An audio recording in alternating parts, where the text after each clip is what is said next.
भगवान स्वयं धर्म स्थापन करने के लिए संसार में अवतार लेकर के आते हैं और परिस्थितियों के साथ में इस तरह से रास रचाना क्या भगवान को शोभनीय है।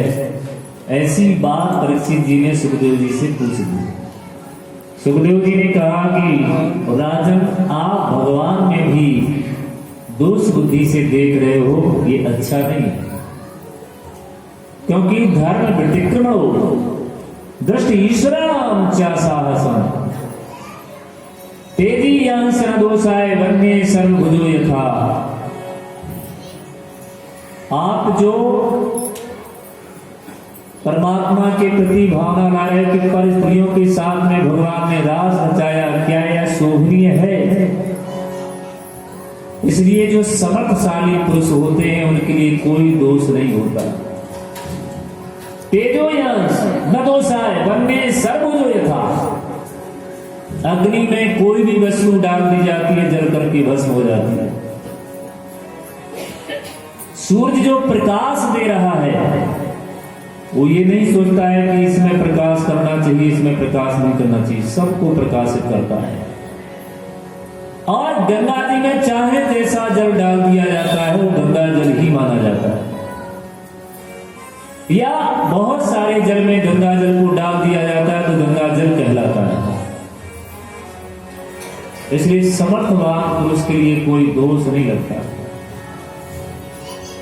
समझत कहूं नहीं दोष गुसाई और रवि पावक सुर सर की नाई।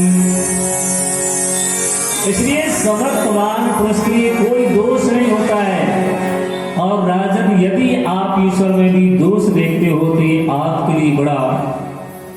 राजा परीक्षित को सुखदेव जी ने कहा कि राजन, आपको ऐसा नहीं सोचना चाहिए। साक्षात भगवान श्री कृष्ण स्वयं अपनी निज आत्माओं के साथ में, निज भक्तों के साथ में रास कर रहे हैं।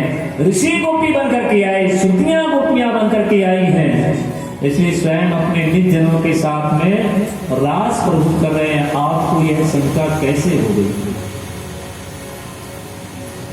ऐसा भगवान सुखदेव जी के द्वारा जब राजा परीक्षित को कहा गया और वह रास मंडल की रात्रि 6 महीने की रात्रियों को जोड़ करके एक रात्रि हो गई। वैसे राम जी के अवतार में 1 महीने तक सूर्य जो है निकला रहा, किसी को पता ही नहीं चला।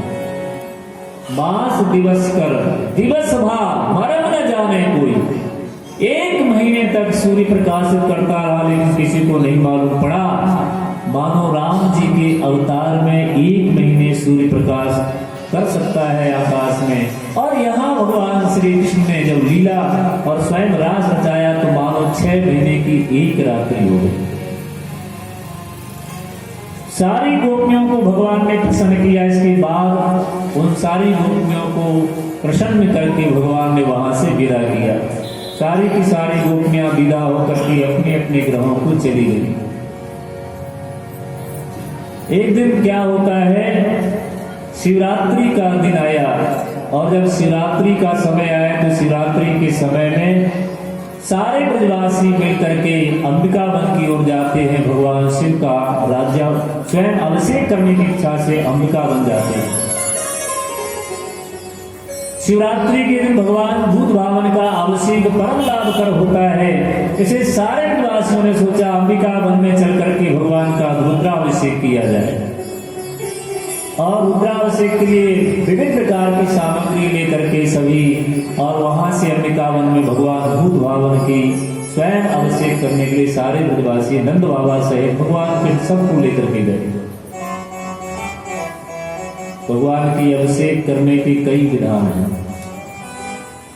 शर्करा से भी किया जाता है, दूध से भी किया जाता है, दही से भी किया जाता है, शहद से भी किया जाता है, केवल गुलाब की पंखुड़ियों से भी किया जाता है, केवल सादा जल से भी किया जाता है, गंगा जल से किया जाता है, वर्षा के जल से किया जाता है, गन्ने के रस से अभिषेक किया जाता है,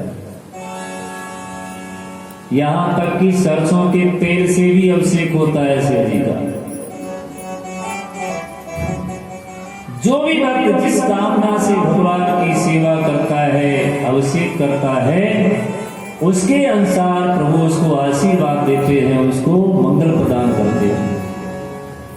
और अभिषेक करने की बड़ी विधि है। नमक चमक से जो अभिषेक किया जाता है ब्राह्मणों के द्वारा, रुद्री में परंपरा है, नमक चमक का सिस्टम है। एक अध्याय हुआ, फिर दोबारा एक अध्याय से लेकर के पूरी आवृत्ति की जाती है। बड़ा विधि विधान है उसका। उसमें ब्राह्मणों की तो फिर पसीना पसीना हो जाता है यदि उस रुद्राभिषेक को करवाया जाए। इसलिए स्वयं भगवान रुद्र को प्रसन्न करने के लिए सारे ब्रजवासी अंबिकावन जाते हैं। और जब अंबिकावन में गए तो विविध प्रकार के और अभिषेक की सामग्रियों से भगवान भूत भावन का वहां अभिषेक करते हैं। सब मध्यरात्रि तक अभिषेक हुआ और मध्यरात्रि के बाद अभिषेक का विसर्जन करने के बाद सारे ब्रजवासी वहीं पर शयन करने लगे। उसी बीच में एक अजगर सर्प आकर के नंद बाबा के पैर को पकड़ लेता है। जब नंद बाबा के पैर को आकर के पकड़ लिया तो नंद बाबा ने वहां पर आवाज की, चित्रोत्साहिना ग्रस्ता कृष्ण महानयम। और उसके बाद में जब नंद बाबा ने आवाज की कि मुझे सर्प ने पकड़ लिया है, तो भगवान कृष्ण उनके पास में गए। वहां जाने के बाद में भगवान ने पैर से प्रहार किया सर्प को, तो वो अपने सर्प के शरीर को त्याग करके दिव्य रूप में धारण करके प्रकट हुआ। भगवान ने कहा कि आप कौन हो? बोले मैं सुदर्शन गंधर्व हूं। सर्प योनि में कैसे आना पड़ा? एक ऋषि का अपमान करने के कारण मुझे यहाँ पर आना पड़ा। ऐसा स्वयं वहां पर इस बात को उस गंधर्व ने भगवान श्री कृष्ण से कहा, ऋषि के अपमान के कारण मुझे यहाँ पर सर्प योनि में आना पड़ा।